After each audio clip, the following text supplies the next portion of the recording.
what I needed. Unless there's something you need me to know.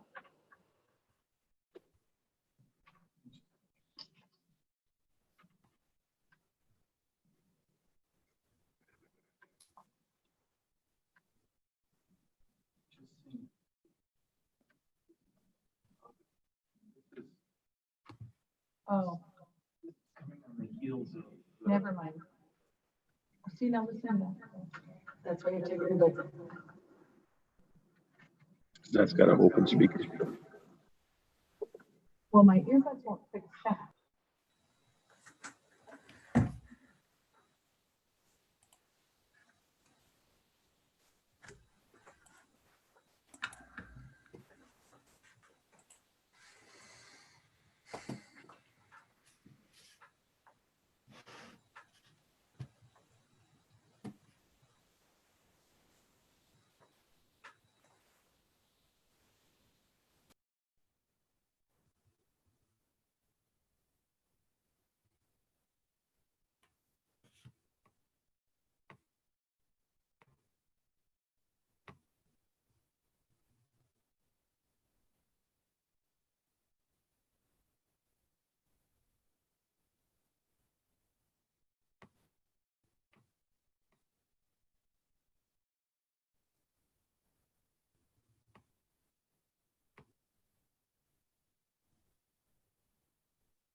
Oh, Yeah, no, but all the ladies around here, they were so glad that she left the building. Oh, everybody. Danielle. Help yourself.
Yeah, how many people do we have in here more than I?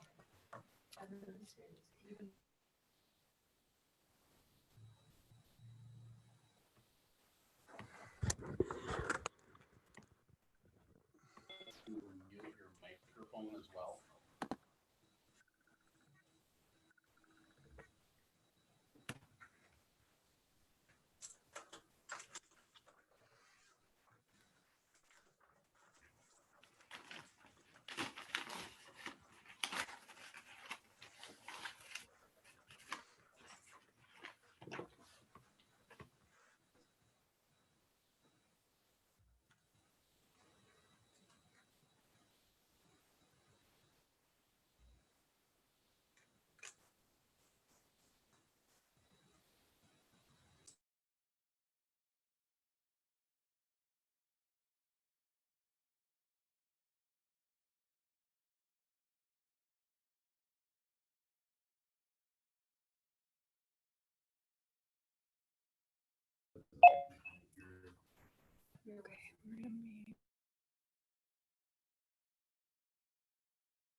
To hear when we're supposed to join if I don't.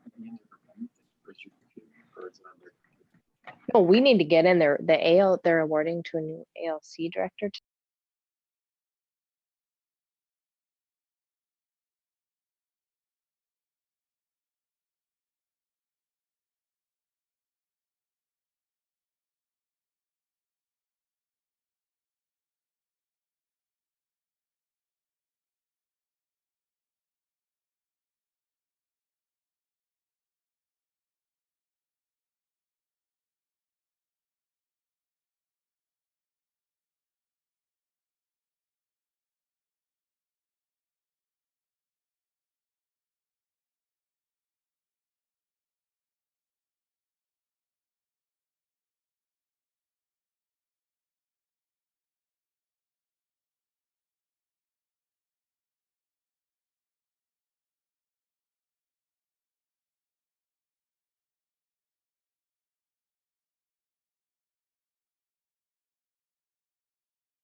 Eric Schuster.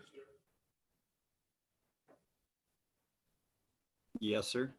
It's not on the agenda, but to do the roll call right after I do the call to order, I'm going to turn it over to you for the roll call. Yep. Okay.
Okay, welcome everybody.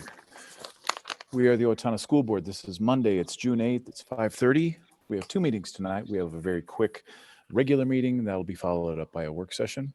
I'm going to call this meeting to order. A little bit of technical difficulty here, but we'll call it to order at 5:31. Eric, I'm going to turn it over to you for attendance. Nikki, Here. Tim, Here. Jolene, Here. Christina, Here. Lori, Here. Mark, Here. Logan. Here. And I myself here. All seven plus the student rep are present. Thanks, Eric. Appreciate that. Would all of you, as you're able to do so, please rise and join me in the pledge. I pledge allegiance to the flag of the United States of America and to the republic for which it stands, one nation, under God, indivisible, with liberty and justice for all. First item tonight would be to simply approve our agenda. We'll entertain a motion to that effect. So moved. Second. We do have a motion and a second. Any further discussion? Hearing none. Eric, would you take the vote Yep. for us? Nikki, Yes. Tim, Aye. Jolene, Aye. Christina, Aye. Lori, Aye. Mark, Aye. and I myself is an I. 7-0. Motion carries. Thanks, Eric. First item tonight would be our personnel report. I'm going to turn things over to Mr. Elstad. Thank you, Mr. Sebring, and members of the board. It is my privilege tonight to introduce to you our newest administrator with the Owatonna Public Schools. Brenton Shavers will be our new principal at Owatonna Area Learning Center. And Brenton is here tonight with us. And I asked him if he wouldn't mind just saying a few words to not only our board members that are present, but any community that might be participating online as well. So Brenton, welcome. And if you wouldn't mind just sharing a little bit about your background, and that'd be great. Thank you. I will.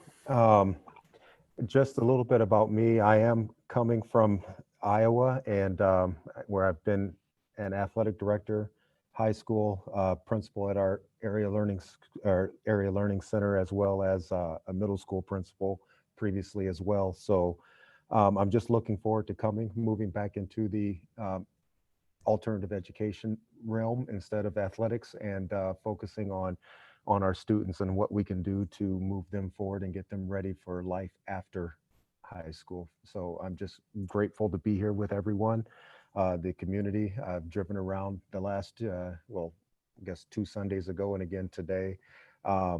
Just a great place just to feel. Jeff had mentioned it's something that just has to feel right, and definitely this feels incredible. So I'm looking forward to getting started the 1st of July and getting to know everybody and the business community and see what we can do to get our students engaged and ready for the future. So thank you everybody for welcoming me, and I look forward to a successful career here in Owatonna. Thank you, Brenton. He sells himself short.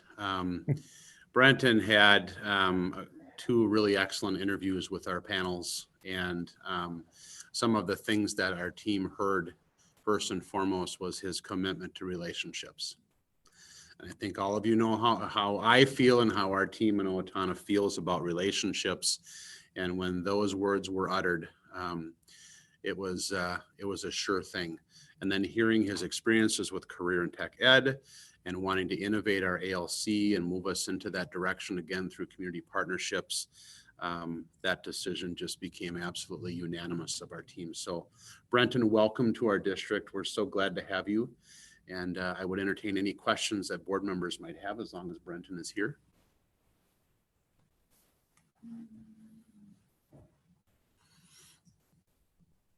Do you have an interest in doing any coaching while you're here as well? told Jeff it was really nice not to be in the athletic realm right at this moment. So we are actually, Iowa just started baseball and softball again last week. So it's been kind of hectic the last week trying to get things ready and fields ready and schedules ready as well. So yeah, it's going to be a fun field next 2 weeks. So no. I have a question. As an Iowan, what part of Iowa were you from, or are you coming from?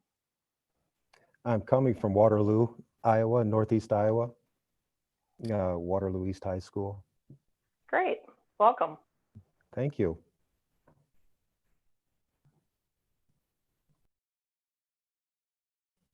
Any other questions from the board? Brenton, on behalf of the board and the community of Owatonna, welcome. We're glad you're here. It's nice to have you here. When Lori and I had met with Mr. Elstad last week, giddy might be an appropriate term that he was using. He thought that the pool of candidates was an extremely rich pool, and he really felt pleased that you had said yes. So on behalf of the community, welcome. Thank you so much. Just to make things easy, I am going to, I'll move that the board approve the personnel report as presented in your board packet. Second. We have a motion and a second. Any further discussion? Eric, would you take the vote for us? You bet. Nikki, Aye. Tim, Aye. Jolene, Aye. Mark, Aye. Lori, Aye. Christina, Aye. and I myself, so aye. 7-0 pass. Motion carries. Thank you very much, Eric. We're going to move on to item B, which would be the group health insurance ones. One more time, I'm going to turn things over to Mr. Elstad. Thank you, Chair Sebring. Members of the board, tonight we're going to talk a little bit about a slight change to our group health insurance. We've all been impacted by the pandemic, and we've seen some remarkable insurance increases when we put out our bids earlier this spring. And so I've asked Amanda Heilman to come and speak with you tonight as a full board. She did brief our finance committee on this topic, but I've asked her to just do kind of an overview for you to understand some of the changes that will be taking place within our group health insurance. Amanda? All right, so tonight I wanted to go through the summary of our health insurance request for proposal. We requested proposals, as Jeff mentioned, back in May for health insurance, and we received 7 responses from vendors. So we received responses from Southeast Service Cooperative, Blue Cross Blue Shield, Medica, PEEP, Preferred One, and United Healthcare Partners and Assured Partners. All of our proposals were analyzed with our consultants, National Insurance Services, and the 2 most competitive proposals were brought forward to both our District's Insurance Committee and the Board Finance Committee for recommendation to you tonight.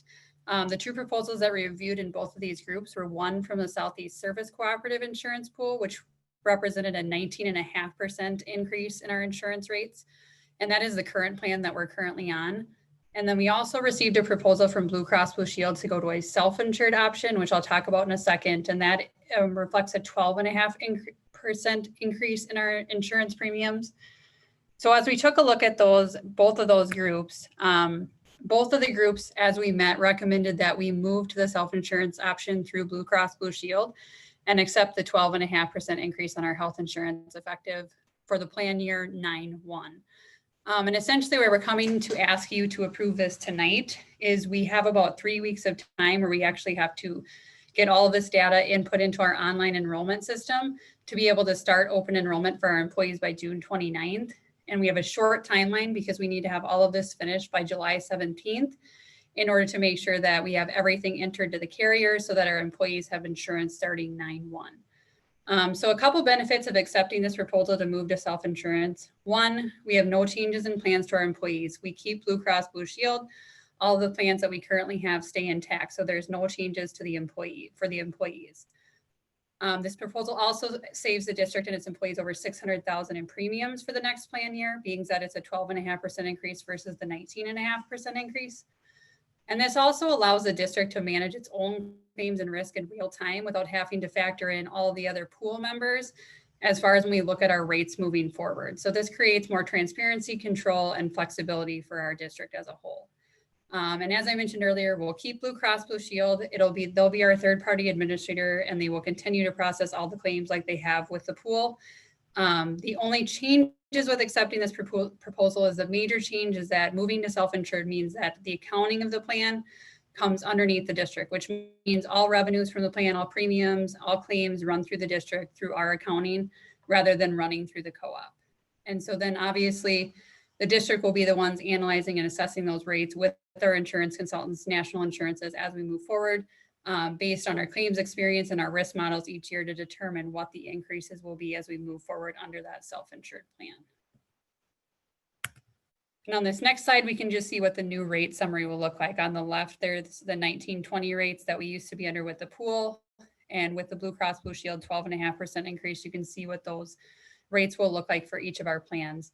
Those middle numbers where you see the 35, 43, 69, 60, those are the employees that are on each of those different plans for each of those different ones. So tonight, as I said, we're asking that you approve to move to self-insurance and take the 12.5% increase that is associated with that plan. Are there any questions? Any comments that any of the board finance committee wanted to make in regards to this, to our conversation?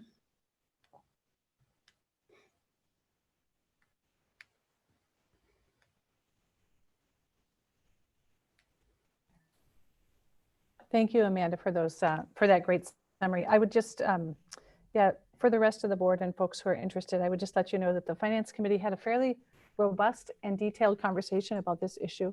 Not that we were concerned about the recommendation at all, but just really wanted to understand the details.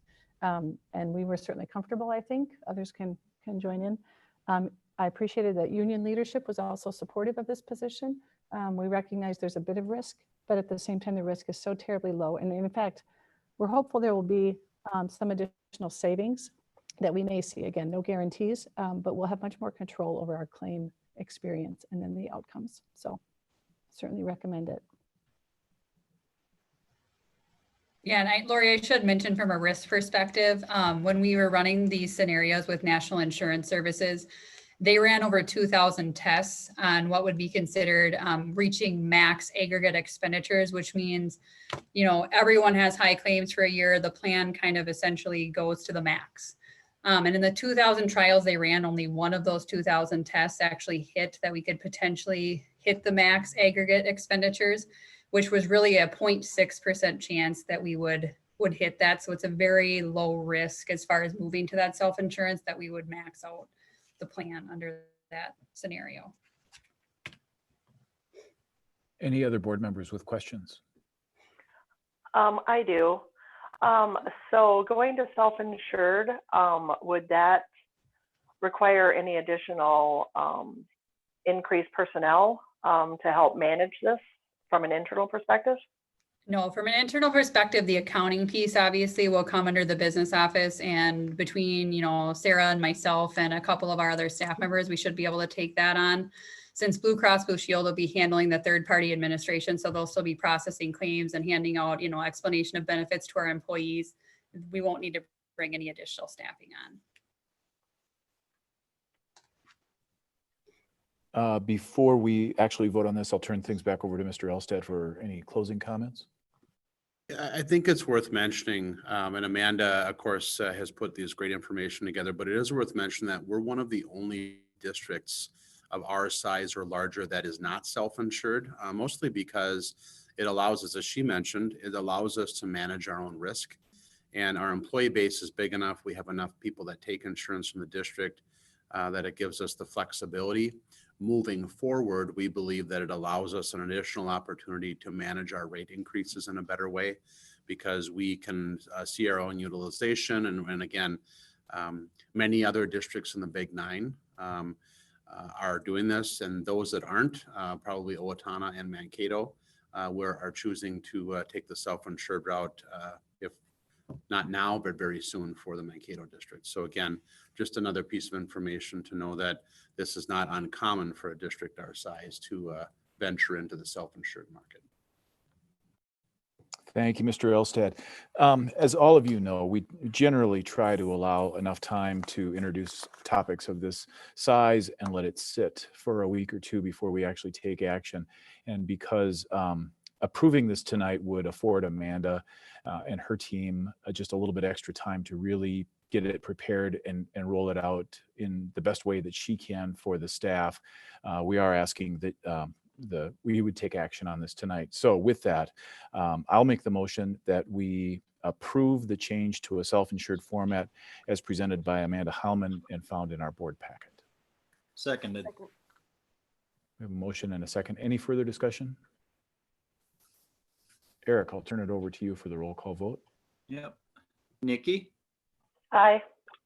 Tim, Aye. Jolene, Aye. Christina, Aye. Lori, Aye. Mark, Aye. and I myself is an aye. 7-0 pass. Motion carries. Thanks, Eric. With that, looking around to see if there's anything else we need to take care of with regard to the special meeting. It does not appear as though that's the case. I will move that we adjourn. Second. We have a motion and a second. Eric, one last time, a roll call vote. Yep. Nikki, Aye. Tim, Aye. Jolene, Aye. Christina, Aye. Lori, Aye. Mark, Aye. and I myself is an aye. 7-0 vote to end the special meeting. Motion carries. Thank you very much, Eric. Folks, we're going to move right straight into the work session now. So we'll let the record reflect that it's 5:48. I will call this meeting to order. This is, again, the Owatonna School Board. This is our work session on Monday, June 8th. And with that, the agenda has been presented to you and is in front of you. We'll entertain a motion to approve the agenda. Second. We have a motion and a second. Eric, I'm going to turn it over to you for the roll call. Yep. So Nikki, Aye. Tim, Aye. Jolene, Aye. Christina, Aye. Lori, Aye. Mark, Aye. I myself is an aye. Logan, you still with us? Oh, Logan doesn't have earbuds. He can't hear you. Okay. So we are all still present along with our student rep. Yep, Logan is still here. Motion carried. Thank you. There are a couple of items tonight for discussion, and the first would be to approve or to look at the preliminary budget. I'm going to turn things over to Mr. Elstad. Thank you, Chair Sebring, members of the board. This is something that Amanda, on an ongoing basis, provides the board an update for our preliminary budget for the 2021 school year. And she will again be coming back to you again to approve a budget for this school year later this month. So with that being said, I would turn the agenda over to Amanda Heilman and Sarah Cramblett. All right. As Jeff mentioned, tonight we're going to be going through our preliminary budget book with you. We met with the board finance committee last week to review this in detail, as well as our insurance stuff. So we went through that with them as well. As you can see here, our fund balance, our unassigned fund balance at the end of fiscal year 21, we expect that to be around that 5%, so 4.89% coming into the end of our levy cycle, where our levy expires on June 30th of 2021. You can see our total revenues come in around 63 million. Our total expenditures just over 64 million. And when we take a look at the assumptions that I used within this model, we use 2% increase in revenues for fiscal year 21 and a 3% increase in expenditures.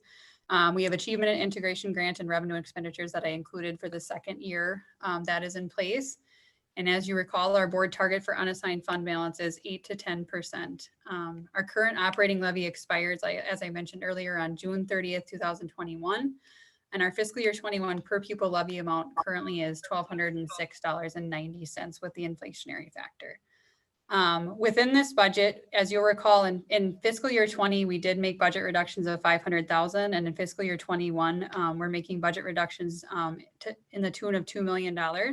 So that is included in the amounts that I just described above in that to bring our fund balance down to around 5% at the end of June 30th, 2021. So if we take a look at revenues here for the general fund, as you can see, our major portion of our revenues comes from state sources. Around 82% of our revenue comes from state sources, and about 14% comes from our local property taxes. As you'll see there, those are the two major categories for increases. And down below, you can see that we've detailed out that major category of the state sources there. So the major changes that you can see here that I wanted to touch base on tonight is our general education aid went up slightly due to the fact that we do have a 2% increase in our basic formula for fiscal year 21. It didn't go up quite as high as 2% because we are estimating a little bit of a downtick in enrollment of about 30 students this year. So that balanced out the 2% increase there. As you can see, our state aids and grants there went down about $160,000. And that's due to the fact that the one-time Safe Schools revenue that the legislature had put in place for fiscal year 20 was not extended into fiscal year 21 with the legislative session this year. So we will lose out on that next year. And then you can see that we do have a $300,000 increase in special education aid that we're anticipating with the changes that were made in the formula for fiscal year 20. Essentially, the legislature removed the ceiling for the special education aid formula. So we're anticipating that we'll see a little bit of an increase in revenue as we move forward there.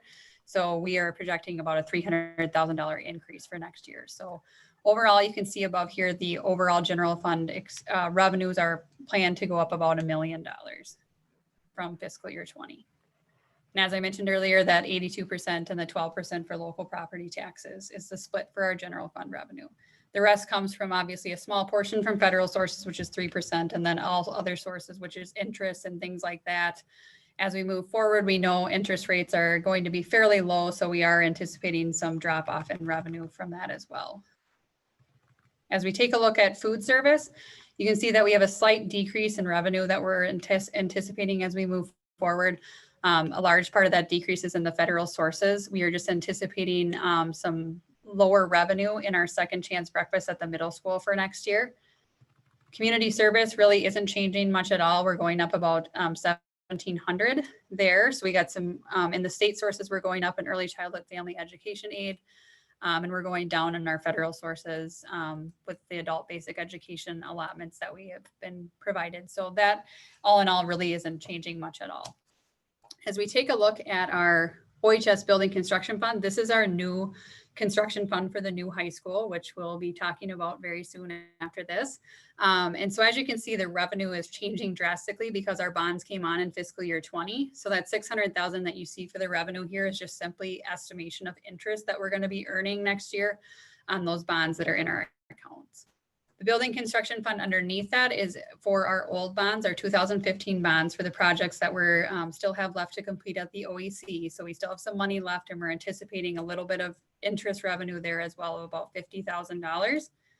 And then the debt service fund, as you can see, that revenue is increasing with our bonds coming on. This is the increase in the new year that will pay the first round of those bonds. So we've increased that revenue by about $4 million to make sure that we bring in the levy revenue and everything associated with our new bonds. All right, I'll turn it over to Sarah to kind of walk through the expenditures here. All right. Hi, everyone. Okay. So for general fund expenses, this top section here splits out our total $64.16 million of expenses by function, or to show what we're spending it on. You'll notice that salaries and benefits makes up about 80% of our expenses. There are slight increases in both of those categories, $600,000 total. Our teachers contract is our only group contract that is currently settled. All of our remaining group contracts are starting negotiations here soon. So what Amanda and I did was we used a conservative estimate of 2.5% to salary and benefit increases, just to make sure we capture whatever happens during that negotiation period. That's slightly offset by some FTE reductions we made to get to that $2 million in budget cuts. Overall, we cut about 12.5 FTEs most of that in the support services. We tried to keep those cuts out of the classroom, and the cuts that we did make to classroom staffing was to really right size our classroom staff to match our enrollment that we project for next year. The decreases of about $500,000 in the service and supply categories is related to 5% in supply budget cuts we made to, again, help us get to that $2 million in budget cuts. So overall, we're projecting $170,000 in increased expenses going from 63.99 million to 64.16 million. The second category that you see below that, again, reflects the $64.16 million of general fund expenses, but we're just breaking it out differently really to show the expenses by function or by department. So overall, you expect to see a slight increase in those expenses. So I'll just hit on the few categories where you see decreases. The district support services is the biggest decreased category. Sarah, I'm sorry. Sarah, would you mind just scrolling up so we can see it a little better on the screen? Thank you. That's my fault. Oh, okay. Sorry. Amanda. The district support service category, this is where we report expenses for IT, the business office, HR, the communications department, and some clerical staff. That's largely where we made our FTE cuts. So you see that in that $300,000 decrease in expenses.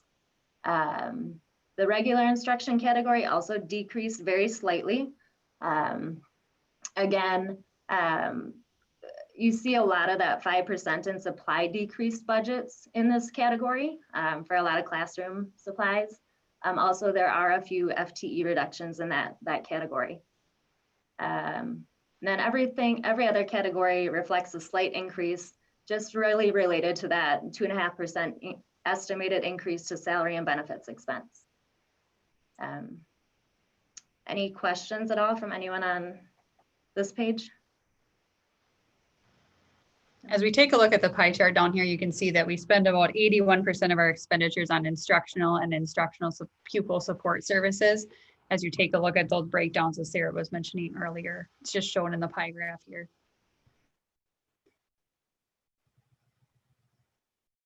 All right, at the top of this page, we're showing expenditures for the food service fund.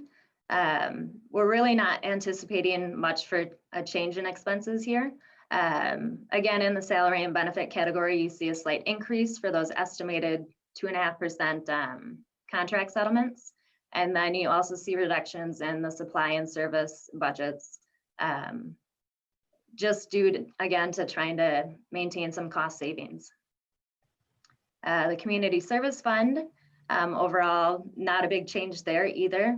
We're showing a $19,000 decrease in expenses from fiscal year 20 to 21. Some of that's falling in the salary category, and that's largely related to a one-time grant we got in fiscal year 20. The OHS Building Construction Fund, we budgeted for $6.5 million of expenses there. That's based on some estimates and cash flow projections, mainly for architect fees, some surveying and site preparation expenses in fiscal year 21.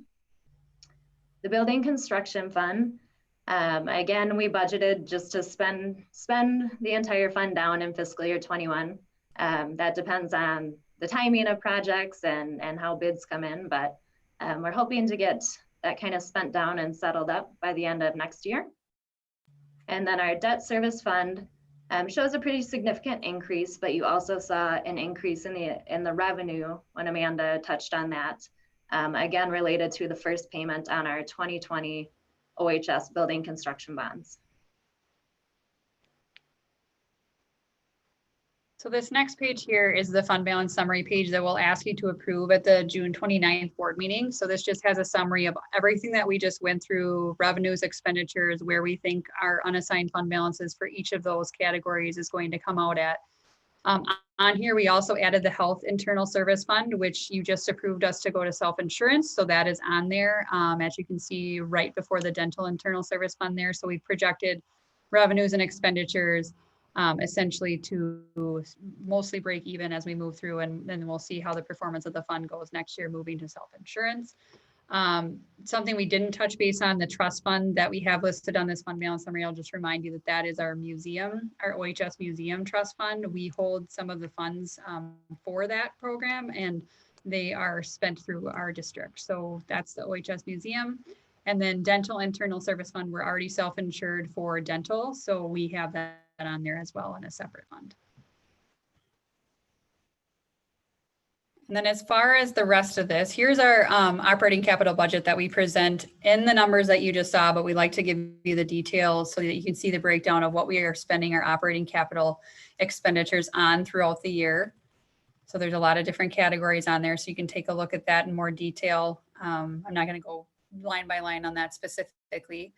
And then in the back here, we just have a lot of supplemental information that we like to include. We like to include the activities program just so that you can see how our expenditures are broke out for the activities program and what we're offering as far as a district. And then we like to also provide some detail on that special education piece where we show what the revenues are that we bring in for the program. And then we take a look at those expenditures that we're spending by the program code for special ed. And we take a look at what we always talk about here in our district is the cross subsidy in districts across the state, because everyone has a special ed cross subsidy. So as you can see here in looking at our revenues and expenditures, we're going to remain at that around that $7 million range for our cross subsidy as we move forward, which is where we were last year. And as you can see, we've been pretty steady over the years as far as that staying the same and trying to hold that to as minimal amount as we can there. And then at the back here, there's just basically a description of what funds we have, what the program areas, as Sarah had mentioned, and she was talking about those expenditures. It just gives a little more detail as to what falls into each of those expenditure categories that we presented on there. So you can take a look at that in detail if you want later on. We're not going to go through each one of those either. Is there any questions or any comments from the board finance committee? Anything at all? Any comments from the board? I think they did a great job. We took a deep dive and combed through this last week as well and had a good conversation about why things are the way that they are. And Sarah and Amanda have done a really nice job with it.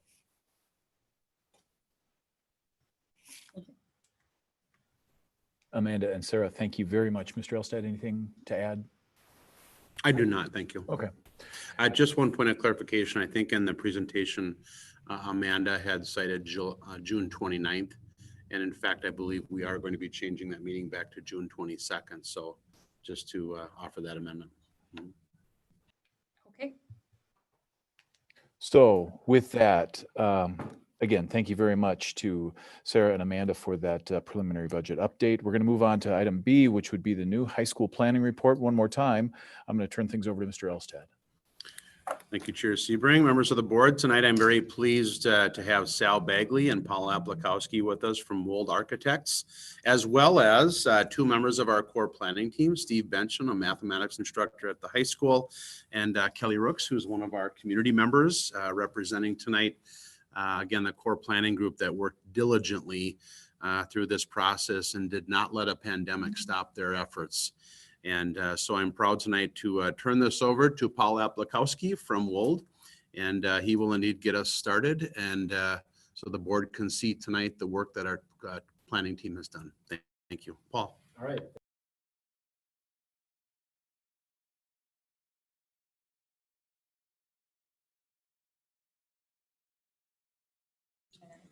How about that? All right. Thank you for having us here tonight. Is for what passes as normal tonight, it looks like I'm talking on my cell phone, but I'm really participating in your board meeting. We've had an exciting time since November. We've spent hundreds of hours meeting with stakeholders in the district, and we have a lot more to go. We're at kind of the first third or so of the design process right now, but we have some exciting work to unfold and to show you and show the public. That said, we have a lot more work to do. So the plan is to actually be out to bed around the beginning of next year. So there's quite a bit more work to do between now and then. And I will turn it over to Sal, who will talk a little bit about our core group process. Thanks, Paul. All right, so we have been working with the core planning group since middle of December. As you can see on here, the listed dates, they met about every 2 weeks. They got together for the first time right before winter break. And when, like Superintendent Alstead said, we have a couple of them joining us here today, which is great. So this is a group that consists of members selected as a cross-section of the community. That included parents, community members, staff, students actually, which was great, and other local stakeholders. And they were charged with the task of seeking input from the broader pool of input givers. So we asked them many times to go ask their peers for other input. Sorry, I'm getting a lot of feedback on my own. I think it might be, was it? Oh, okay. I think I'm just going to hang up and you can hear me on Sal's microphone. Okay. Sorry. Can you guys still hear me? Okay. Whew. Much better. I was like, that was difficult to talk to, hearing myself like in a two-second lag. I apologize. So like I said, this group worked really hard over the course of about 8 meetings, and we're not done with them quite yet. And I do think our community members here can certainly answer any questions that the school board has about their experience and process. And I don't know, maybe do you guys want to introduce yourselves?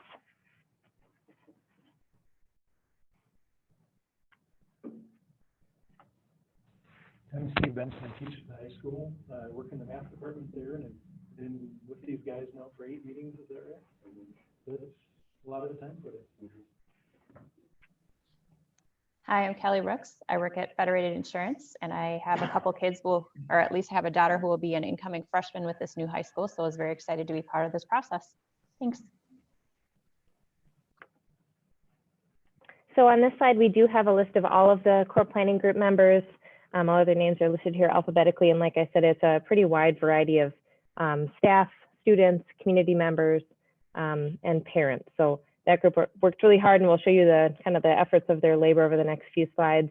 In addition to the main core planning group, we also had 2 project subcommittees. High schools are complex spaces, and they have very unique stakeholder groups in regards to performing arts and music, as well as activities and athletics. So that group, each of those subcommittees met 4 times to date to really focus in on their focused areas. So you can see the Performing Arts and Music Subcommittee member names on this slide here. And the Physical Education and Athletics Subcommittee members are listed here. And again, we've met with each of those subcommittees in addition to the main core planning group 4 times each, and will likely report back in the near future. So when we work with the core planning group, one of the things that we really make clear to them is that the budget of the project and the scope of the project are set, but that we really start with a blank sheet of paper. So I'm trying to look at the camera to talk to the people, but I feel we're not looking over at board members. That we're really starting with a blank sheet of paper from a design standpoint. And so we spend a lot of time talking before any drawings are ever done. So I would say probably the first third of our time together was spent talking about really the goals and priorities, hopes and dreams for the design, including a community input session and the results shared with that committee. So these project commitments and criteria, we're not going to read through all of them, but they really represent kind of the agreement we have with the core planning group on the goals, and our design team works with them as a basis back in the office. So you can see we've got some highlighted words here about kind of some of the key concepts, and I'm going to get to a slide here that really, I think, summarizes a lot of that. So a lot of our conversation centered around the idea of students being first, and that's really what all of this is about. Being welcoming and inclusive, having a safe and comfortable environment, being efficient, enduring, and have fiscal responsibility to your community, being innovative, inspiring, and exciting, and a source of excitement and pride, opportunities for everybody to succeed, flexibility, use by the community, and to foster a sense of community. You'll see it in the design as we get to it later today or later in the presentation, but that learning should be on display, and the design should promote collaboration wherever possible. We need to accommodate student choice and think about personalization of learning, and to foster student ownership over their learning through space. So that was summarizing a lot of work. Like we said, there's like 6 slides of text there, but So then I'm not going to read through all the rest of these, but we went through a similar process with the subcommittees. And obviously their statements are a lot more focused on the respective performing arts, music, and activities and athletics spaces. But we talk about really important adjacencies, goals, relationships, how things want to function. And we spent a lot of time with those committees on both daytime activities as well as, you know, before and after school, evenings, weekends, and how phone function should work. So we'll just get through some of those quickly. I should also mention, as a part of our team, we have a theatrical consultant, so he works closely with the Performing Arts Subcommittee and a lot of their goals for the design of the auditorium in particular. Okay, so here's a draft site plan. We do want to clarify that the design of the building really precedes the design of the site for a couple reasons. The site is an incredibly complex engineering feat. And so we have to work to understand the topography, how water flows and functions throughout the site. And we really have to help site the building on the site before any grading can be done.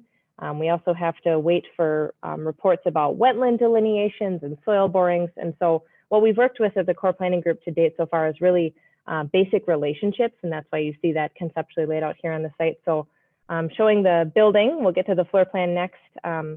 Shown to the kind of northern center part of the site, with parking intended to be to the north and to the west of that. And then the relationship to the building's stadium, or the multi-purpose field, shown to the east of that. And there is a relationship between that and the athletic spaces that are in that part of the building. We'll show you that on the floor plan. And then really reserving as much of the site as possible for green space and fields. So you can see that represented here too.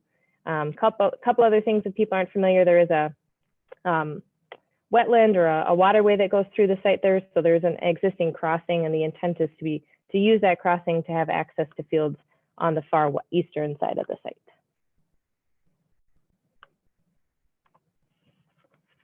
I'm worried that this isn't going to work. Can people hear me through your things?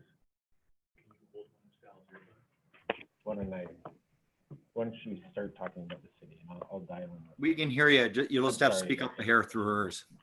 Yeah, you're heard, Paul? Okay. Okay, great. All right. So in addition to the work with the core group that we do and all the criteria that they give us, we also are looking for some design concepts to overlay on it. And so some of this does derive from our work with the core group. We talked with them about what's important in the city of Owatonna and the school. What we've done is taken a look at the city of Owatonna, which you can see on this map, and some of the constituent parts of it. So we've identified several areas of the city that we think would be good inspirations to help influence different parts of the building. So we've identified the downtown and river area, and you'll see that we'll relate that to the commons part of the building. The residential areas are more closely tied to the learning communities, which you'll see is the terminology for the classroom areas, general classroom areas. That the commercial districts can relate to the pathways areas. So again, there's that tie between the instruction that you're doing and the businesses in your area. Then recreation and athletics and performance being part of the more rural and recreational parts of the city. And finally, agricultural land oversees the whole thing and is part of the site. We've also done some research into the area, and we're looking at things like your downtown areas and the materials that are used and the heights of things and the proportions of things at residential areas in the city and the fabric of that and what makes people feel like they're home, as well as some of the commercial spaces and how they work inside and out. Some of the great natural areas that we hope to invoke. So there certainly will be some natural areas on the site, but also to make the building feel like that inside. And of course, agriculture as the kind of the belt course around the city. We've also done some research into some history of the city. So this is the crest of Owatonna, which we found through the city's work. And it really consists of some quadrants on there that symbolize some important things for the city of Owatonna. So agriculture, industry, education in the atomic age is I think what they talked about when they created that. And then of course the arts, drama, music, and fine arts.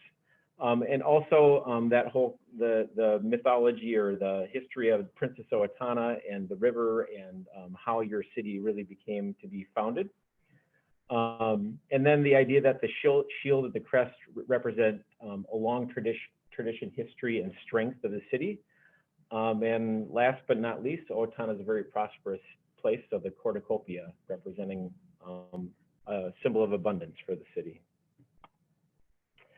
So again, if we take those two concepts and overlay them, you can see that we've tied it now to some parts of the building. So the learning communities, the IT and engineering or pathways areas, science and trades and activities. So those things we hope to have come out through the design of the building, and some of that is the work yet to be done, and some of it you'll see is emerging in the plans. I won't spend a lot of time on these parts, but we're looking at some influences again from the city and how that might overlay into the building. So we're very intrigued by the river being somewhat of the central corridor of the city. Again, residential areas. So you'll see in the building plan, the learning communities or the classrooms are arranged into kind of clusters. And actually the core group gave us the challenge to make them feel like a cul-de-sac. So the idea is it's a place you go into. It's kind of an urban and civic place, but it's also quiet and a place where you can feel at home and get things done. The commercial spaces, again, we're tying that to the pathways, and I think you'll see later we have some exciting ways that we can tie that into the design. Recreation and athletics, again, we'll probably use some of that to do influence the natural textures and colors and materials in the building, and probably use a little bit of that to help influence the form as well. And then this slide just shows you, it starts to tie those concepts to the floor plan, and I'll let Sal go through that in a minute, but you can see the green areas here represent the learning communities or classroom areas. The blue is really that central corridor or the commons in the building, and the orange spaces are the performing arts that we are thinking about tying more to the natural part of the city. So these are overall concept floor plan diagrams. We do have some more detailed in a couple slides here, but I think I'll spend more time on these walking you through the relationships. And this is really the bulk of the work that we did with the core planning group, is really landing and weighing what departments or what aspects of a high school want to be next to each other, what want to be separated for certain reasons, who wants to be at what floor, to really make sure that we spend a lot of time on flow and function to make sure that the building operates well today and now into the future. So I'll point out some highlights here. The main entry shown on the top of this floor plan, with the main entry right adjacent to it for security. And the first space you enter into is really that common. So that's really what's inspired by that gathering space, your downtown, your river. And as you could see in the last image, the 3D, it's really intended that all of the learning spaces envelop and enwrap that space. So it's surrounded on 3 sides by all of the learning communities and hands-on labs. This first floor, you can see that has presence of science, facts, business, and then agriculture, IT, and engineering. And there's a lot of synergy between those departments working together for many of your pathways. And you can see on this that many of the hands-on spaces are more intensive labs are shown in dark green. You'll see on the next slide that more general classrooms are shown in light green. So those departments, and many of them, need access to the outside, things like IT, ag, and engineering. And then the light green space between those classrooms, I guess I can gesture here, is really the presence of that cul-de-sac. So each one of those learning areas having its own community and space to reign over, while also having the ability to collaborate with people that they need to. The kitchen and servery is shown in dark blue right off the commons, as that commons is intended to double as the cafeteria at lunchtime. Building support, so things like the loading dock and main mechanical room and boiler room are shown really central to the plan for efficiency's sake, and as well as first floor access. And then we get more into the kind of the purview of what the subcommittees helped us with, which is the auditorium and music spaces. So the commons really will serve as a lobby for the auditorium as well, and that main entry can serve as how community members will arrive for performances. And then directly to the back of that, so having access to the stage and the support spaces, are our music and practice spaces. We'll show you that more on the detailed floor plan. And as you see that commons kind of reach down towards the activities and athletics areas, there's a second entrance that we're calling the activities entrance, to support the idea that you might have something going on in the auditorium at the same night you have something going on in the gym, and that you can kind of try to direct flow of traffic and help people arrive at the right door and get closer to their destination. The large box on the left-hand side of the orange space, athletics, is all of the gymnasiums. So there's a game gym that has 2 courts in it with all of the bleachers. And then there's a second 2-court gymnasium as an auxiliary gym. And then across the hallway from that is all of the support spaces, the locker rooms, the training, concessions, restrooms, the wrestling room. And we'll show you that on the detailed floor plan. One topic that was debated hotly at the core planning group was how many floors the building should be. And after lots of debate, I think frontage onto the commons and having many of these spaces, these hands-on spaces, these pathway spaces have exposure, that learning on display was important. And so taking advantage of having the 3 stories to be able to do that was the ultimate decision, as well as efficiency. So we'll go through 3 floor plans here. And Paul, jump in anytime. Most departments are represented entirely on 1 floor, with the exception of science, as they had many departments that they wanted to be near. So you can see the second half of the science department is shown on 2nd floor, directly on top of their 1st floor peers. And then student services are shown on this floor. So this is social workers, the College and Career Center, counselors, and really the philosophy of trying to get those people who work closely with students closer to them. So located on the 2nd floor, relatively centrally located was important, while still being pretty close to the main office, just up a staircase. And then you can see here the media center.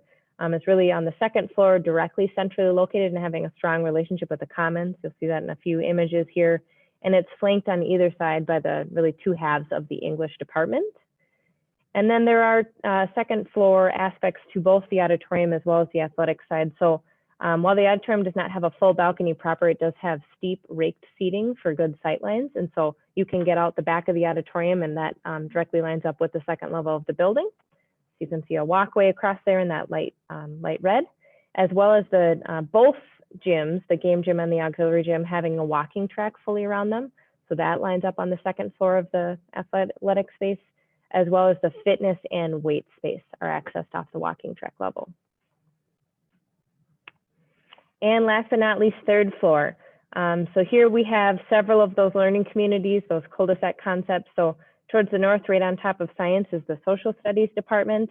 On top of the English department is the math in the bottom left-hand corner there. And then art and world language are on the other half. And so that's really how all of those learning communities envelop and have a presence on the commons to make sure that the core planning group's goal of having learning on display as much as possible in this building could be achieved. So that's a pretty conceptual floor plan. We do have more detailed floor plans and some early renderings to show you tonight as well. I think one of the most exciting defining elements of this building is this commons, and being able to wrap the whole building around the commons and get everything so connected so that when you're in that space, you're really going to feel like you see a ton of what's going on in the school and the activity and the things that are going on in the classrooms from that space. So we also worked with the core group pretty in a lot of detail about what classroom environments should look like and can look like. We repeatedly challenged that group to think about not what we're designing for now or the next couple of years, but for the next 100 years potentially, and think about the future. And I think they had a great vision for how things could look and the way things might be different. It was also quite interesting that we went through this distance learning thing in the middle of the design process. And I think that actually was an illuminating thing for a lot of instructors to see and go through and understand that things can work different and it's still okay. So that was certainly part of the influence on the design.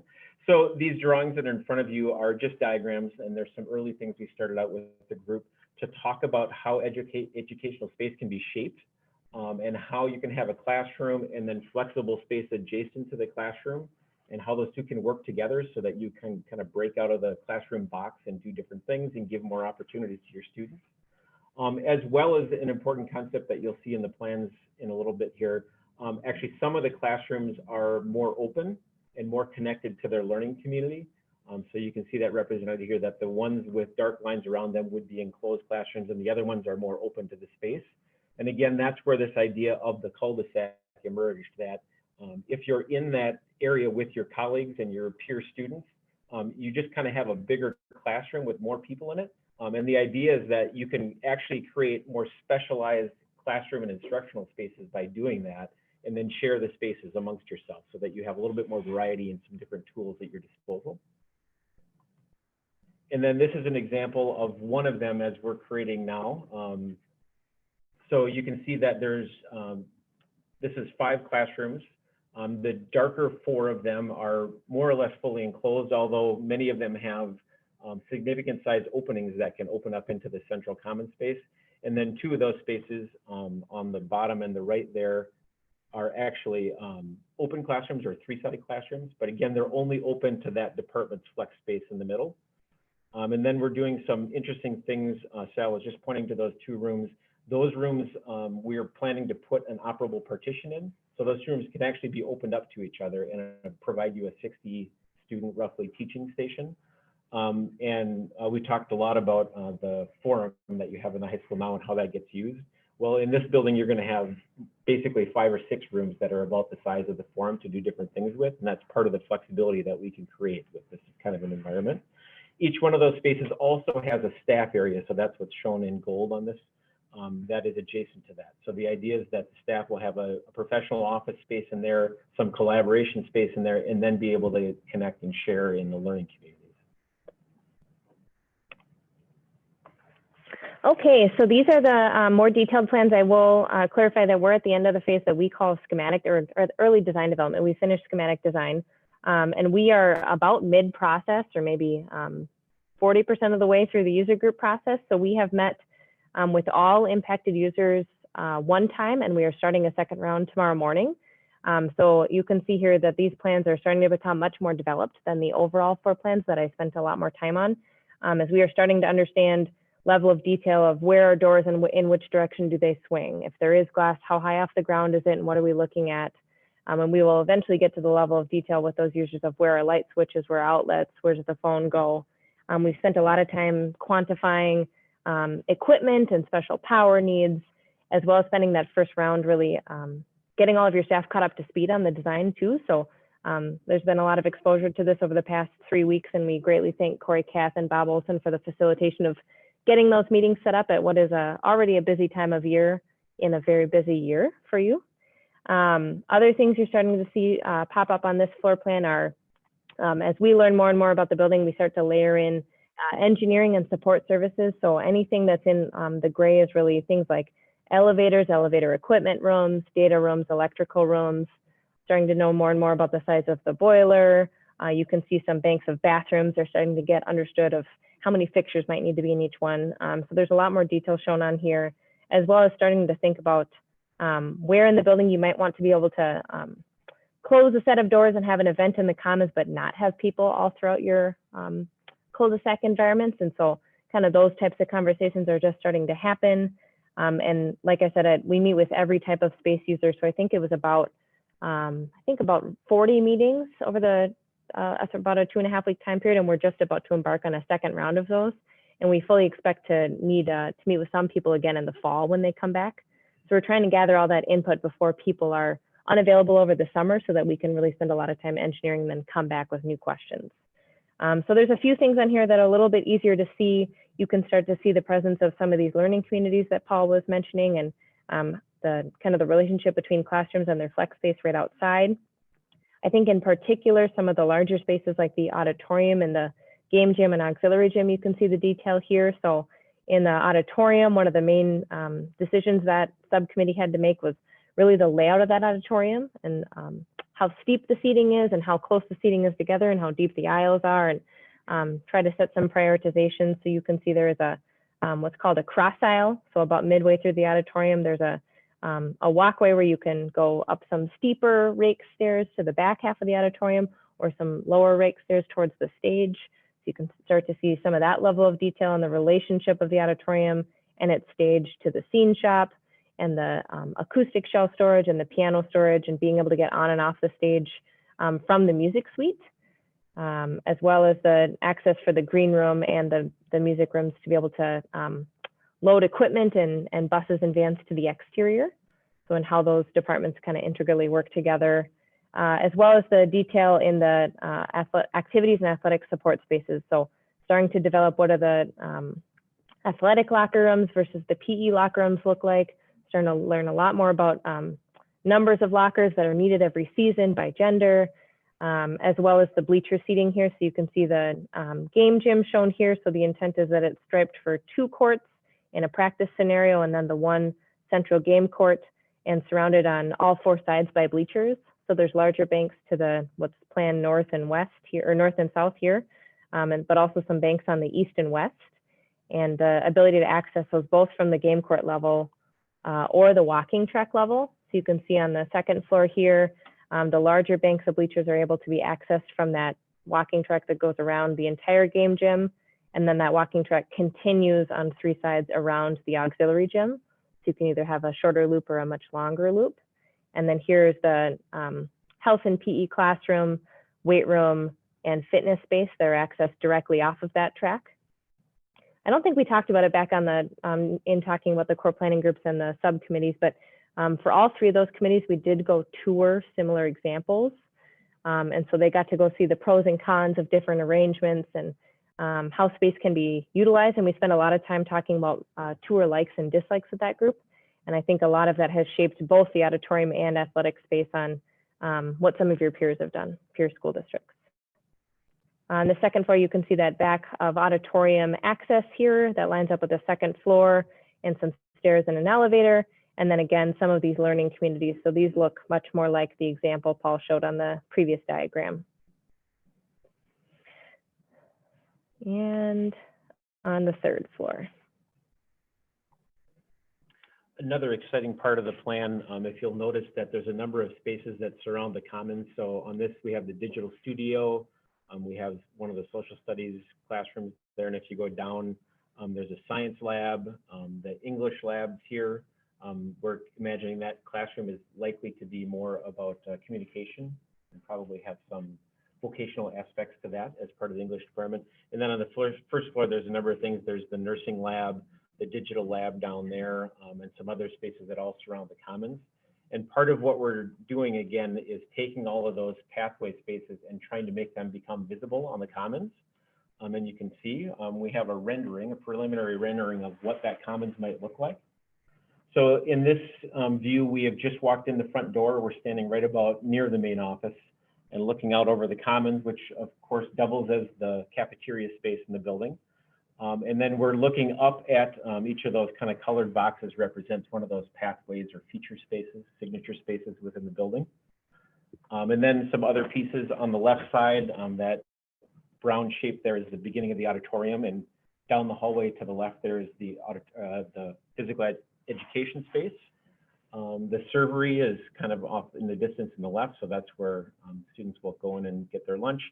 Up on the kind of mezzanine there is the media center at the end of the commons. And then we're including on that end of the building what we call a learning stair. So it's a big set of large steps that allow students to sit and hang out and sometimes eat their lunch and things like that. It also doubles as kind of a more informal kind of a lecture space in that area. And then again, more of those feature spaces on the right. So that red one on the bottom would be the nursing lab, and up above would be the science lab up on the 3rd floor. And then you can also see we're just starting to work with some of that concept. So what you're seeing on the ceiling there is actually a map of the Straight River, which is not very straight, as you all know. And that is just a preliminary concept, but that's one of our ideas, is maybe to bring some of that iconography from the maps into the building. Then we have a couple of different angles. So this is looking back towards the front door again. So we're now up on top of that learning stair space. And looking back down towards the front door. So the main office is on the left side. That digital lab up there is on the right side up at the top.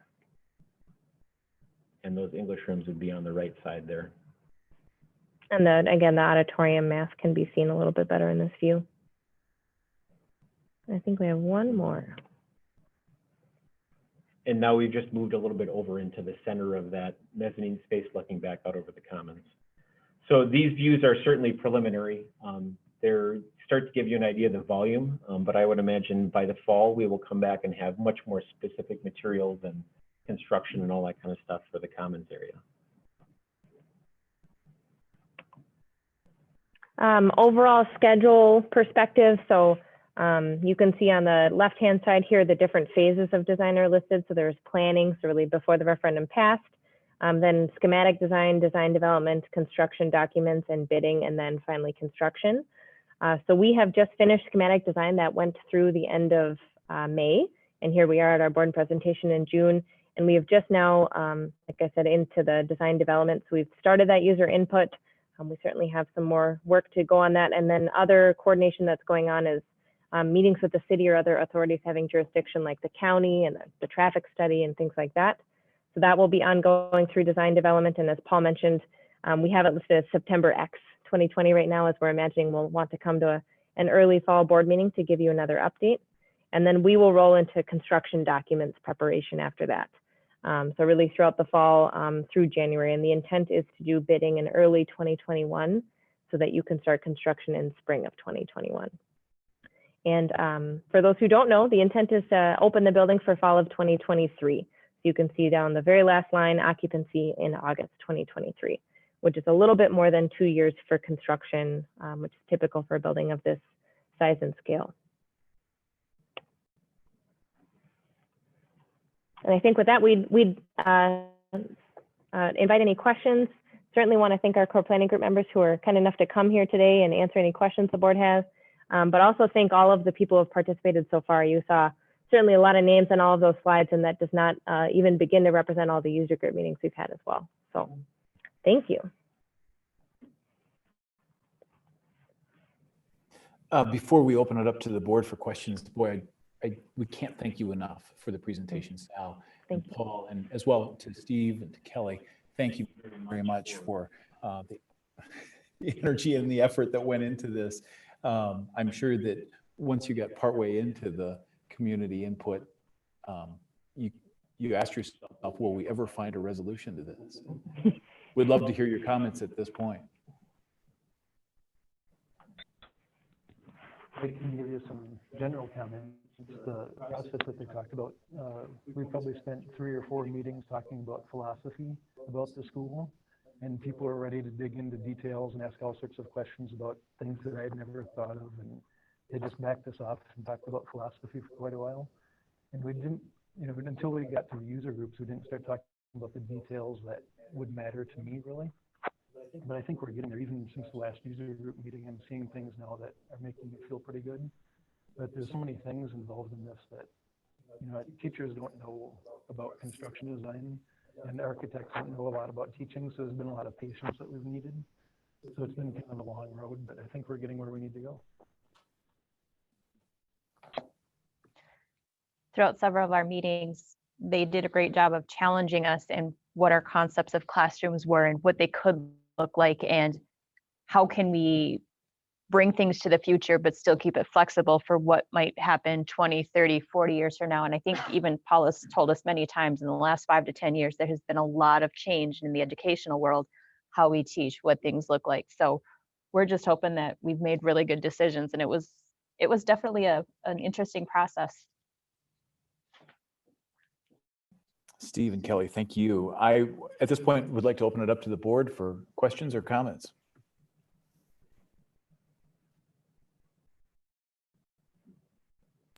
Mr. Chair, if I could just interject before we start those questions. There are some other folks that are on the meeting tonight that are willing to, and obviously Bob Olson is available tonight, as well as our high school principal, Corey Kath, is available tonight to take questions, so we can try to approach it in the best way possible. So, thank you.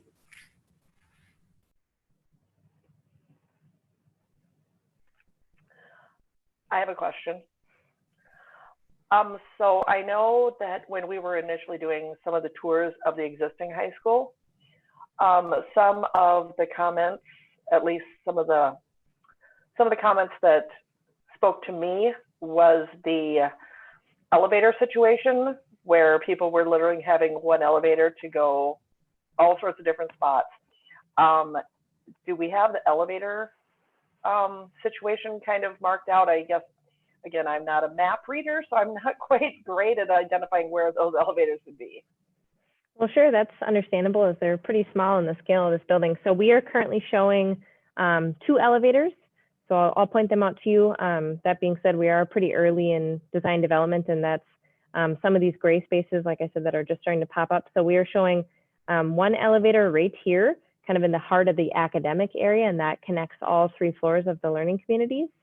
And then we are showing 1 right here And that certainly can service all of the learning communities as I go up to, it can go up to the second floor.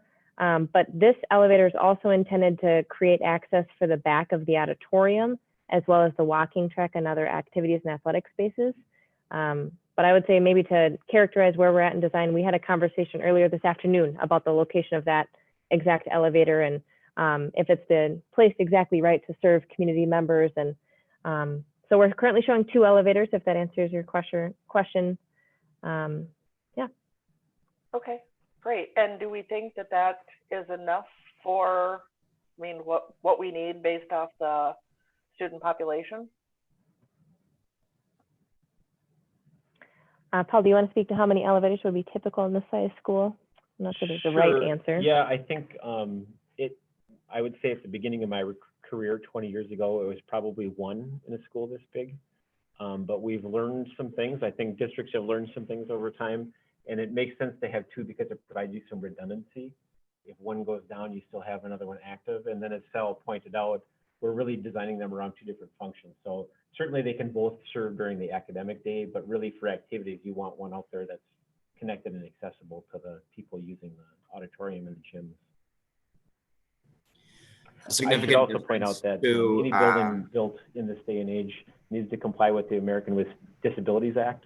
So the entire building will be accessible and meet all the requirements for not only people in wheelchairs, but ambulatory challenged people, as well as the deaf and the blind. And so all of those things will be built into the building. And Corey, were you going to jump in? Sorry, I couldn't see who started talking. Yeah, not a problem. I think something that's significantly different from our current building is that the elevators will service all floors simultaneously. So then therefore a student wouldn't have to transition from one elevator to another to access different areas of the building. So that's an increased feature for this high school that will service our students at a higher capacity. Thanks, Corey. Thank you. One more additional question. So do you have any, as far as special ed or sensory type rooms, is that built into the school? I'm just curious. Sure, of course, we can certainly speak to that. We have our second round of user groups with that team. I think it's next week, Tuesday. So the spaces are beginning to take shape, but really the philosophy for the building that's been talked about by the core planning group as well as administration is to have presence of special education spaces as dispersed throughout all of the learning communities as possible, while still having some spaces centrally located near resources that they need to access regularly.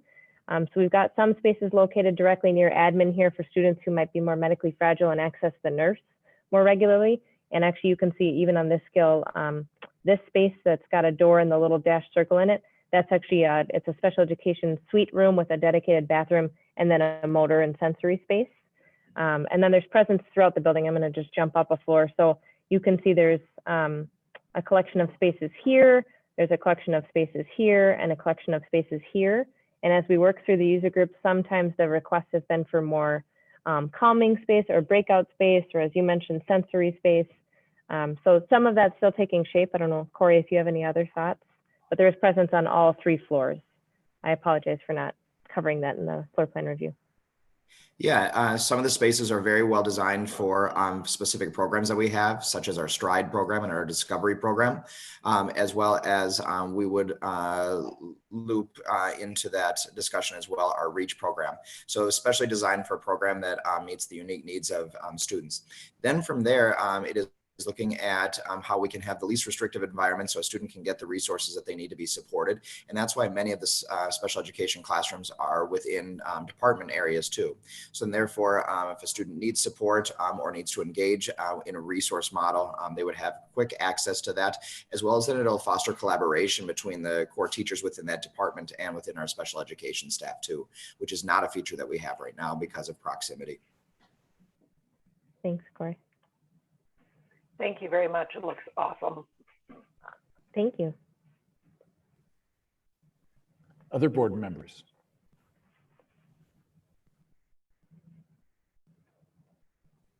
Well, I have a couple. I just can't even tell you. I felt my smile growing as this presentation unfolded. It's very exciting. It's very exciting. Thank you so much. I know for the folks that are in the trenches and wrestling with the philosophy and trying to get to the conclusion, and I can appreciate that process, but yeah, it's all very exciting. So I look forward to the next stages as well. Maybe just a couple of specific questions, and I don't want to get too far in the weeds, but I couldn't help but note with regard to the auditorium, maybe I'm just accustomed to seeing scene shops and so on to the back of the auditorium as opposed to the side. Can you talk about why?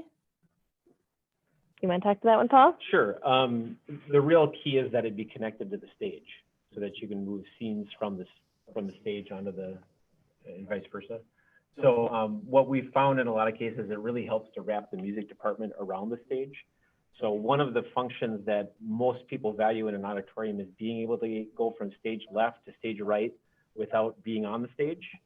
And in an effort to be economical, what we can do is wrap the music department around the stage, and that gives us that access, as well as allowing the music department to function as a green room. So this is going to be a great auditorium. You'll find that people will want to rent it, like dance recitals and things like that. So it lets you use the whole music department as part of the sort of the backstage area for functions like that. And again, as long as you can get from the scene shop to the stage directly, which there's a big garage door there that connects those two together, that really gives you the function you need. And when that subcommittee took tours, I actually think one of the theatrical directors at one of the high schools we visited actually said in his experience, he prefers it off the side as it's easier for sets to be kind of whisked off stage out of the sight of the audience, whereas opposed to on the back wall that is much more visible. So, yeah. Thank you. Thank you for that. Maybe just one more, and then I'll let somebody else ask. So, one of the issues that I'm excited to see, and I know there's more to come. You were talking about where doors will go, the elevator. It seems. I mean, one of the pieces we'll be watching for, and I'm interested in, is how do we cordon off and secure portions of the building and allow access to other portions that can be utilized at various times of non-school hours. So I saw a little bit of that. I don't know if you can speak more to that, or what kind of vision or thoughts or requirements you're kind of trying to surround on that issue. Sure, Linda. Sure. So there's a number of different levels of that. The first one, I think what you were referring to, the commons itself can be shut off basically. And we're still working through a little details. In fact, just this afternoon, we were meeting with administration about a few things, but there are going to be doors all the way around the commons. So you can literally just have the commons open for an event. And then we were debating the doors between the main commons and the activities entrance there and how that might work in an event. So we're working through all those details to figure that out. And we also actually just talked today about potentially adding a set of doors at the end of the activities hallway, so that if you had something going on in the commons at the auditorium and not the gym area, to try to keep people out of that hallway. Just the other thing that I'll just tell you that I'm also just thrilled about is the walking track, and that second floor access. So again, it creates more discussions about how do the right folks get there at the right times of the week. But nonetheless, I just think it's a great asset, and it's really going to just open up that building to more than just to students and allow folks to see what's really happening. So thanks.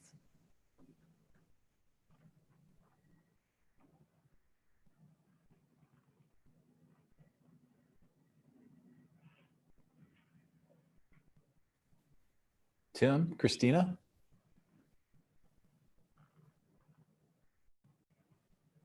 I guess just a comment.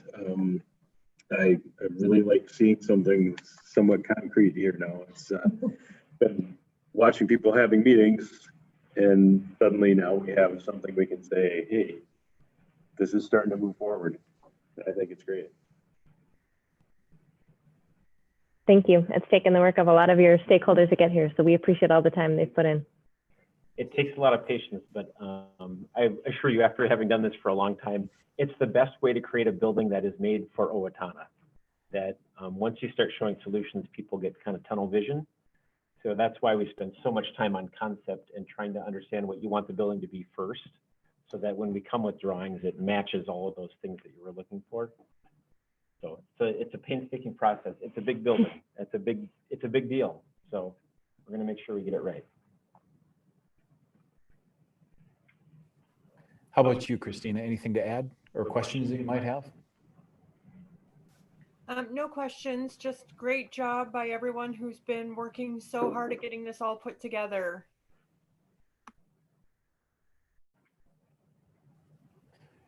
Eric, you've had the benefit of seeing it. Now that you've had an opportunity to see it the second time, any additional thoughts or things that you didn't catch the first time through? It's just, I want to applaud all our groups that have, from the athletics, the musical group, how we had these 3 core groups and how they all worked individually, but have put their stuff together so that we could get to this point now and be able to show and have the renderings to go with it. I think the public should be excited to see how we've been moving forward, and should be getting that much more excited to finally hopefully see the ground get broke next year and get this in motion to get put up.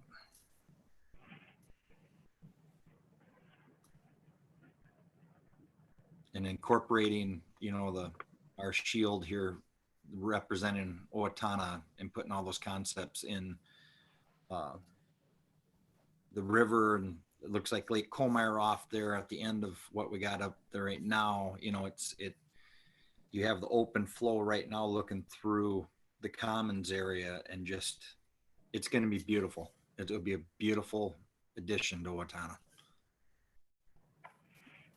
I agree. Thank you, Eric. Corey, you've had a front row seat in all of this. Some of your thoughts. Share how you're feeling about all of this.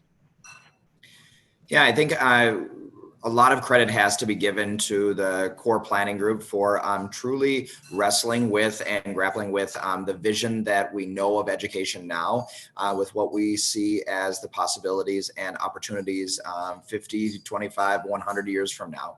And the idea that we have to think outside the box, and that the community, as well as we, put kind of the onus or the pressure on ourselves to say that we have to develop something that looks different than what we have, that's going to serve students in a highly engaging way. And so I think that's one of the most incredible changes that emerged as we started to meet, is people questioning that, looking at new ways in which we're going to engage our learners. Then from there is, how are we going to engage in teaching, and how will teachers collaborate with one another? How will they be able to use space differently? And how can we structure even our school day to look different in how we service students? And then how the building will reflect that. And so we're absolutely, fortunate in a very unfortunate situation with COVID-19 to be able to see where distance learning and how our students were connecting with that and what that means. And so how teachers then were facilitating how learning structures take place and how we're going to connect with technology, and then how you use space in which to use for all of the learning needs for our kids. So I love that those conversations were front and center throughout all of this, as well as now digging deeper into specific use space. So in other words, that conversation of within our science suite, what are those things that we know are unique to the learning needs of students there and to the teaching structures there, and how we're going to make sure that that fits our goals. Wold at every step of the way as we ask those questions, and we challenge and challenge and challenge. And I know that there's some days that they're probably like, wow, would you quit challenging? They take it on, and then they adapt the plan. And within an hour or two, we will already see a change in it that reflects the needs of our students.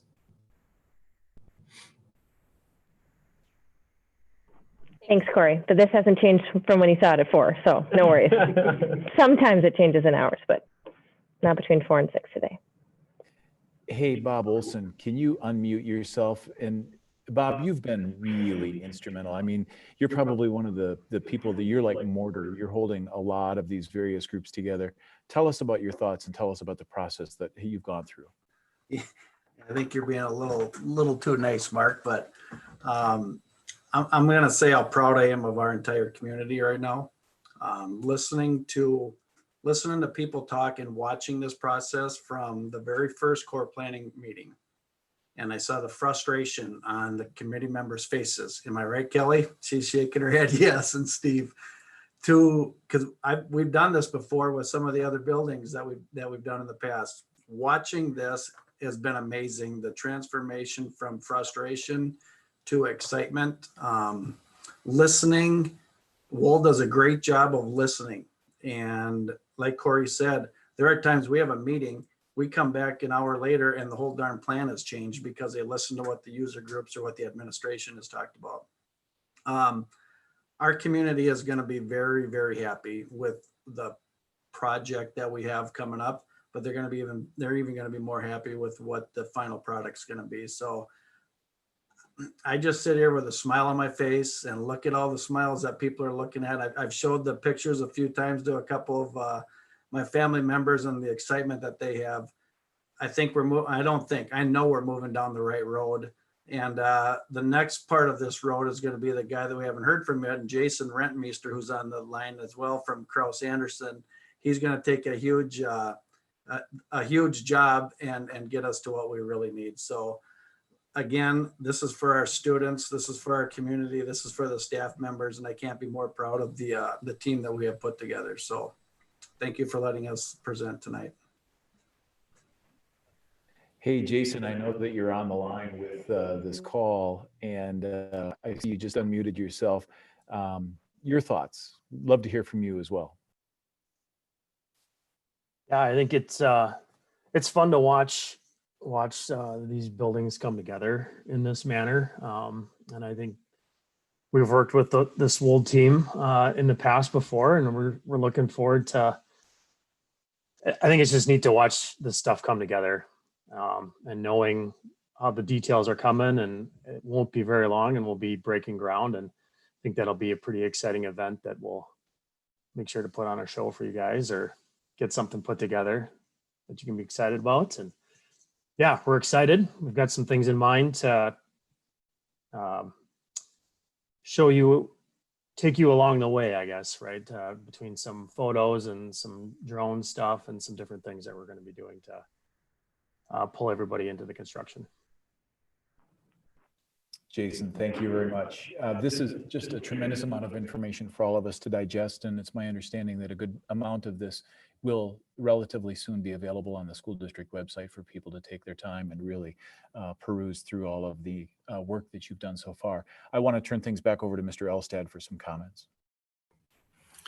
Thank you. And I want to just reiterate the commentary that's been made about all of our partners in this project, and thinking about where we were a year ago and our decision to bring this question back to our community, recognizing the clear need that was demonstrated about our high school facility. And now to see this come to fruition is really, I mean, I'm just overwhelmed by the feelings I have about how this will kind of be a centerpiece of our community, how it will continue to bring us forward into the 21st and even 22nd century. And again, when I look at the shot that's being displayed right now, I just think about all of the times I've walked into some of our peer high schools and said, our kids deserve this. And that's going to come to fruition. So anyway, I'm just overjoyed and ecstatic about the process and the way it was unfolded. It wasn't, as Paul indicated, it wasn't a solution and said, here's what Owatonna's solution should be. We mired around in the problem for a while because I think that's important to arrive at a solution that really fits us. And again, I go back to one of the previous slides that was shared. It has to fit students first. And this is, so it's a great building, and I'm very happy and can't wait to see the next level of this, next step in this process, and break ground next spring. And the community of Owatonna, as Jason will say, will get a front row seat and kind of seeing this building come up from the ground up. So thank you to everyone. One last time on behalf of the board, to Sal and Paul, thank you very much. Steve Kelly, thank you for being here, being part of this fabulous presentation. I know the community is going to be very excited to see the next steps. Thank you. Thank you. And thanks for all the time tonight. Appreciate it. It seems anticlimactic, but we're going to move on. There's another fun portion of this meeting that we're going to lift up. I'm going to turn things back over to Mr. Elstad for a couple more comments. Well, tonight, in fact, yesterday, I had the chance to see Logan at our graduation festivities. First, sort of the handing of the diploma and picture taking, as well as making sure that he, as part of the commencement exercises yesterday. But this marks Logan's last meeting with our school board, serving as our student representative.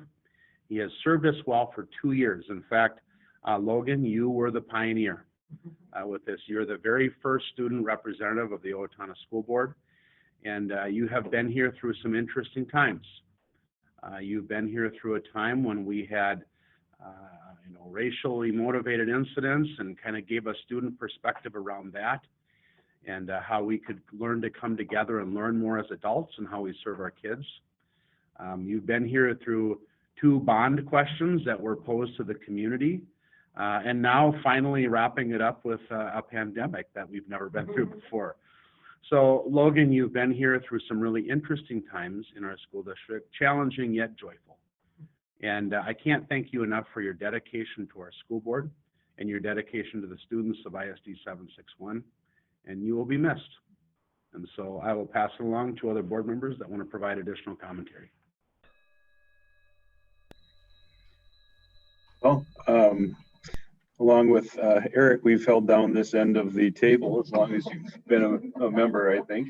Really appreciate you being here with us. Enjoyed some of the trips to the board convention, spending good quality time doing diversity training.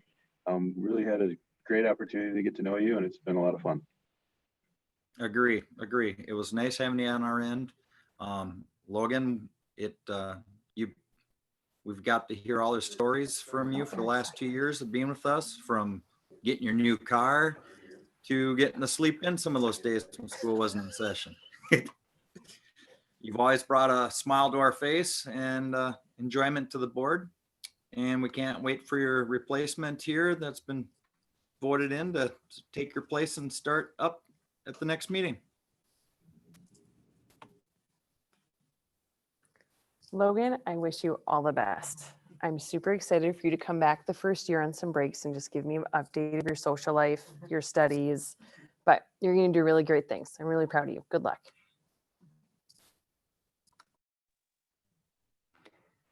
Well, Logan, it'll be sad to see you go, but I'm so excited for your next steps in your journey. It's been great having you on our group.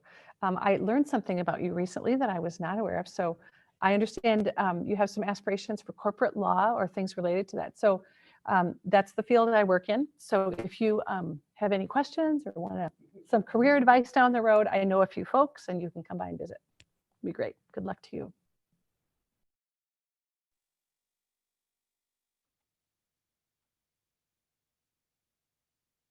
Logan, it's been fun to see you grow as a student rep.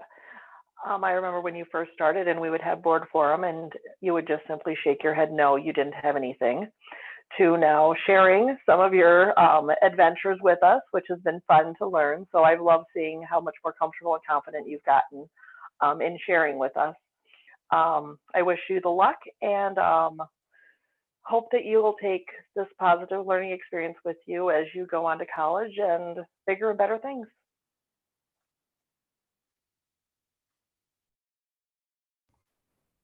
Logan, thank you for spending the last 2 years helping us to understand issues from a student perspective.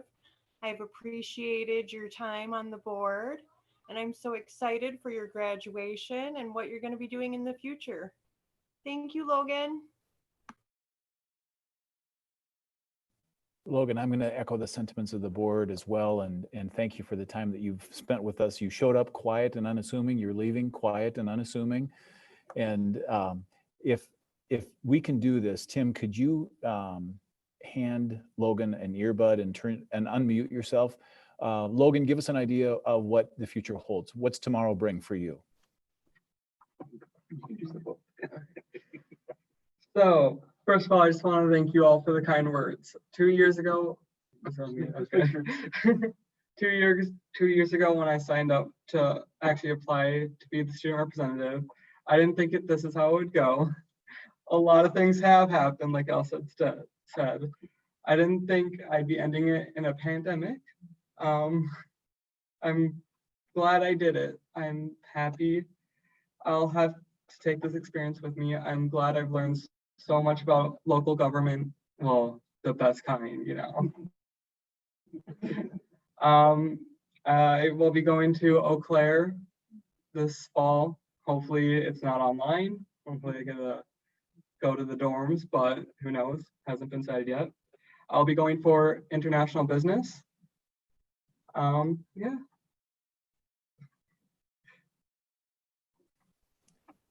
With that, again, Logan, very best wishes from all of us on the school board. Best wishes to you in your future. I'm going to turn things back over to Mr. Elstad for a little bit of a transition. Yeah, and Logan, I've got great news for you. I just learned today through our news feed that UW Eau Claire will be welcoming students back on campus and for fall semester. So you will be headed to UW Eau Claire to start that first experience. So that's really great news. Logan, on behalf of this board, I have a card for you and a gift inside. And so I will present that to you in the most awkward way possible while I pass you my computer. Congratulations, Logan. And with that, I also then want to make this transition and reintroduce your new student school board member that will be joining you on June 22nd as her first official meeting. Daniela Ortiz will be our new student school board rep for the next 2 years. And Daniela, I know you're on. Any comments, Daniela, that you'd like to make to the board before we start your official tenure on the 22nd of June? Yeah. Hi, guys. I'm actually really excited to start and learn from this experience. I was about to cry when you guys were saying goodbye to Logan. Hopefully, I can definitely learn from him in the future and just make a difference. Great. Thank you, Daniela.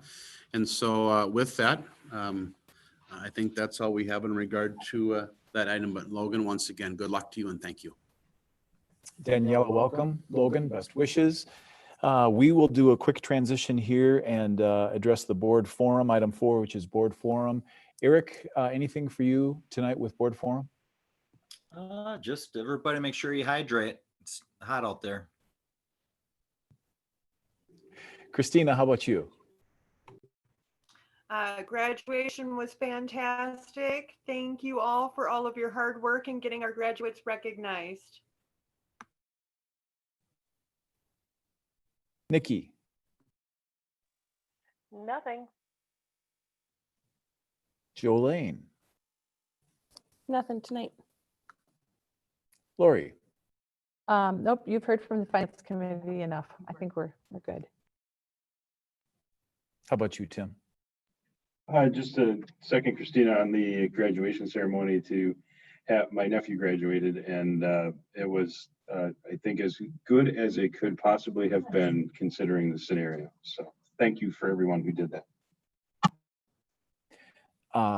I would echo Tim's comments. A couple of very quick things for all of you.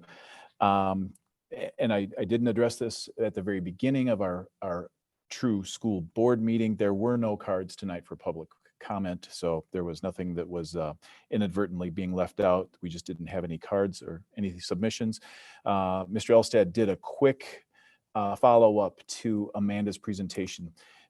It was me that was requesting a potential change of our June meeting date. It's actually going to be June 22nd as scheduled. Eric, we'll hope that Eric is back in time, and to the extent that he's not, Eric is going to be taking his computer along, his laptop along, and he'll be able to dial in remotely for that. I'm going to echo those sentiments, and Corey, I see that you're still on the line. I'd love to hear a little bit from you, but Christina and I were the board representatives for the graduation. It was a spectacularly well done affair, and the two of you did just an absolutely great job. Can you just give us a quick update and give us some of your thoughts and comments regarding the day? Yeah, well, thank you so much. And thanks for everybody for participating as well. You know, the goal for our students, we polled all of them. There were two things that were really important to them. One was that opportunity to be presented their diploma, that personal acceptance of that and that honor that they have to say that they have graduated. And then they wanted to come together as a graduating class and make sure that they were unified when they heard their student speeches and to celebrate together. And so those were the two things that we really prioritized to try and make happen. The drive-through graduation ceremony where they received their diplomas and had the professional photos was so fun. A lot of tears in the cars and things like that, but just a ton of celebration as well. And all of us got to actually celebrate in that moment.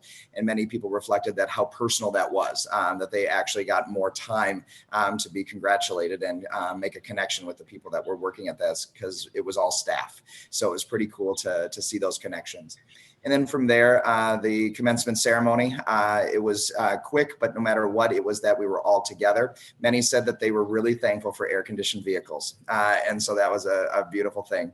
But being together and that symbolic nature of saying that, you know, you hear your classmates' names read, as well as to hear your classmates speak was really important. And then last night, the lighting of the lights, there was a really cool 2020 and the historic pillars on the front of the building were royal blue. And so they shine for everybody as a reflection of our, you know, hope for their bright future. Great comments. Thanks, Corey. Folks, with that, this was a great meeting. I will make the motion that we adjourn. Second. We do have a second. Eric, I'm going to turn it over to you one last time for roll call. Nikki? Aye. Tim? Aye. Jelaine? Aye. Christina? Aye. Lori? Aye. Mark? Aye.